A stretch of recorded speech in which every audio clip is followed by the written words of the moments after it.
അയ്യേ, ഇത് നാട്ടുകാർ കാണും. ഇങ്ങനെ കിടന്ന് തുള്ളി ഇതൊക്കെ ഇടിഞ്ഞു വീഴും. വീണോട്ടെ. താമസിക്കാൻ ഒരു സ്ഥലം തന്നു കരുതി എന്ത് പോക്കത്തരവും കാണിക്കരുത് കേട്ടോ. ഇടോ, തന്നോട് ഞാൻ ഒരു തെറ്റ് ചെയ്തു, സമ്മതിച്ചു. ഡാഡി വരുന്നവരെ താമസിക്കാൻ 15 ദിവസം. അത് ഈ വീട്ടിൽ തന്നെ വേണമെന്ന് നിർബന്ധിക്കുന്ന എന്തിനാ? വാശി പിടിക്കല്ലേ, നല്ല കുട്ടിയല്ലേ. ഇവിടെ അടുത്തൊരു വിമൻസ് ഹോസ്റ്റലുണ്ട്. 15 ദിവസത്തെ കാര്യമല്ലേ ഉള്ളൂ. നോ, ഡാഡി വരുമ്പോ എനിക്ക് നിങ്ങളെ കയ്യോടെ കാണിച്ചു കൊടുക്കണം. എന്തിനെന്നോ? എനിക്ക് എന്തെങ്കിലും സംഭവിച്ച് ചൂണ്ടിക്കാണിക്കാൻ. അതിന് ഉത്തരവാദി നിങ്ങളാണെന്ന് പറയാൻ. താൻ ഉദ്ദേശിക്കുന്ന പോലെ ഒന്നും നടന്നിട്ടില്ല. അതിന് തെളിയിക്കാൻ പറ്റുന്ന കാര്യമല്ലല്ലോ. ശരി, സമ്മതിച്ചു. അങ്ങനെ നടന്നു എന്ന് തന്നെ ഇരിക്കട്ടെ. ഡാഡി വന്നിട്ടല്ലേ അതിനൊരു തീരുമാനമാവൂ. അഞ്ജു, ഞാൻ പറയുന്നേക്കെ, ഹോസ്റ്റലിലാവുമ്പോ അഞ്ജുവിന്റെ പ്രായത്തിലുള്ള ഒരുപാട് കുട്ടികളുണ്ട്. നല്ല ജോളിയായിട്ട് ഹാപ്പി ആയിട്ട് അവിടെ താമസിക്കാം. ഇത്രയും ഞാൻ മര്യാദയ്ക്ക് പറയുന്നു. ഇനി മര്യാദ അല്ലാത്ത ഭാഷ വേണമെങ്കിൽ അങ്ങനെ ഞാൻ പറയാം. എന്തായാലും ഇന്ന് ഇവിടുന്ന് ഇറങ്ങിയേ പറ്റുള്ളൂ. കൊന്നുകളെ ഞാൻ, കേട്ടോ? ആ,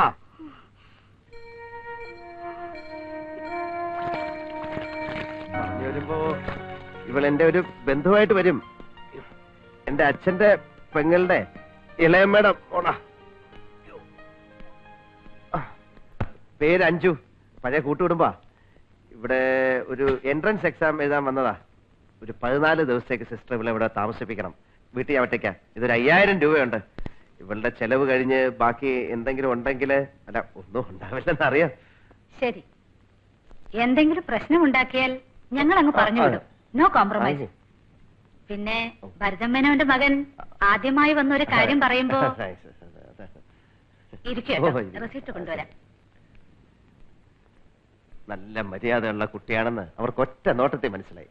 അത്രയ്ക്ക് മുഖശ്രീയുണ്ടല്ലോ. ദയവേദി എന്നെ അവരുടെ മുന്നിലിട്ട് നാറ്റിക്കരുത്. 14 ദിവസവും ഞാൻ വന്ന് കണ്ടോളാം. ഡാഡി വരുമ്പോ കാല് വീണ് മാപ്പ് പറഞ്ഞോളാം, പ്ലീസ്.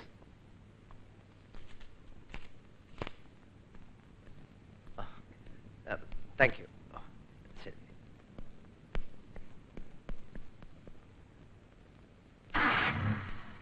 ഞാൻ അയാളുടെ ബന്ധുവാണെന്നല്ലേ പറഞ്ഞത്. എന്താ മാറ്റമുണ്ടോ? ആ, എല്ലാവരും അങ്ങനെയൊക്കെ തന്നെ പറയാ. പിന്നെ വാഷ് ബേസിനുള്ള മുറി തന്നെ എനിക്ക് വേണം. എനിക്ക് എപ്പോഴാ ഛർദ്ദിക്കാൻ വരാന്ന് പറയാൻ പറ്റില്ല. രാവിലെ എഴുന്നേറ്റുള്ള ഉടനെ ഛർദ്ദിക്കാൻ വരും. പിന്നെ പുളിമാങ്ങി മസാല ദോശയാ ഇപ്പോഴത്തെ ഇഷ്ടം.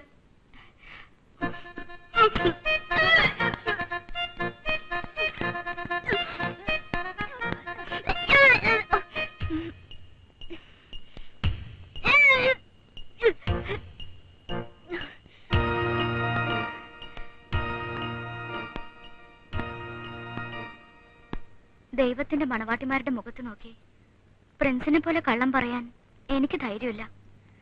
ഏതാ എന്റെ മുറി? കുട്ടിക്കിവിടെ മുറിയില്ല.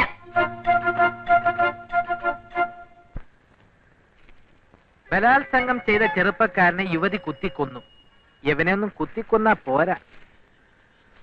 വിധിയായി മാനന്തവാടി.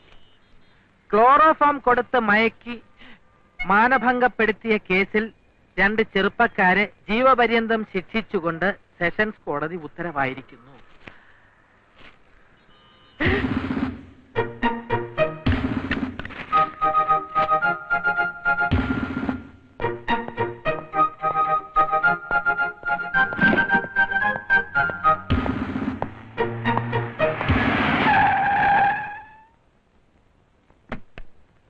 ಅಂಗಡಿಯಲ್ಲಿ ಯಾರು ಇಲ್ಲವೋ? ಏನು ಬೇಕು? 1 ಕಿಲೋ ಕೋಳಿ ಬೇಕು. ಡೇ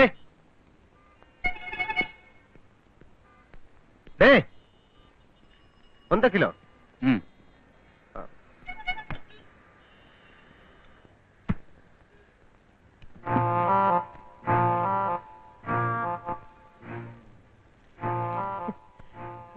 പുതിയ അഡ്ജസ്റ്റ്മെന്റ്. എന്തൊക്കെ പറഞ്ഞാൽ ഈ തെണ്ടിക്ക് ബുദ്ധിയുണ്ട്. 1 കിലോ.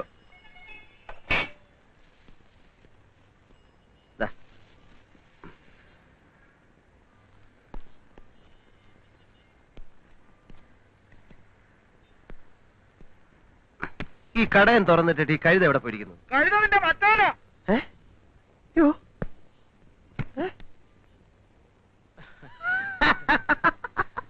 നീ എന്തിനാ ഇതിനകത്ത് കയറിയിരിക്കുന്നത്? പുറത്ത് ഭയങ്കര ചൂടായോണ്ട് തണുക്കാൻ വേണ്ടി. എന്താ കിടിക്കാനുള്ള? പോയടാ പോയി. IPS കാരന്റെ മോളെ പുല്ലുപോലെ ഞാൻ പറഞ്ഞയച്ചു. ഇനി നിന്റെ കർണത്തിട്ട് നന്നായിട്ടൊന്ന് പൊട്ടിക്കൂടെ ചെയ്താ എനിക്ക് സന്തോഷമായി. നീ തന്നെ ഇത് എന്നോട് പറയണം. എടാ, കുട്ടിക്കാലത്ത് നിന്റെ അമ്മയുടെ മടിയിൽ ഞാനും എന്റെ അമ്മയുടെ മടിയിൽ നീയും ഒരുമിച്ച് ഒരേ ട്രെയിനിൽ യാത്ര ചെയ്തുകൊണ്ടിരിക്കുമ്പോഴാണ് നമ്മൾ ആദ്യമായിട്ട് പരിചയപ്പെടുന്നത്. അത് മറക്കരുത്. ഇനി ഇങ്ങനെ മുന്നോട്ട് പോവാണെങ്കിൽ ഒരേ ട്രെയിനിന്റെ അടിയിൽ വെച്ചാവും അവസാനമായി നമ്മൾ കണ്ടുമുട്ടുന്നത്. നിന്റെ ഓരോ മണ്ടത്തരങ്ങൾ കൊണ്ട് പ്രശ്നങ്ങൾ ഉണ്ടാകുന്നു, എന്റെ ബുദ്ധി കൊണ്ട് ഞാൻ സോൾവ് ചെയ്തു.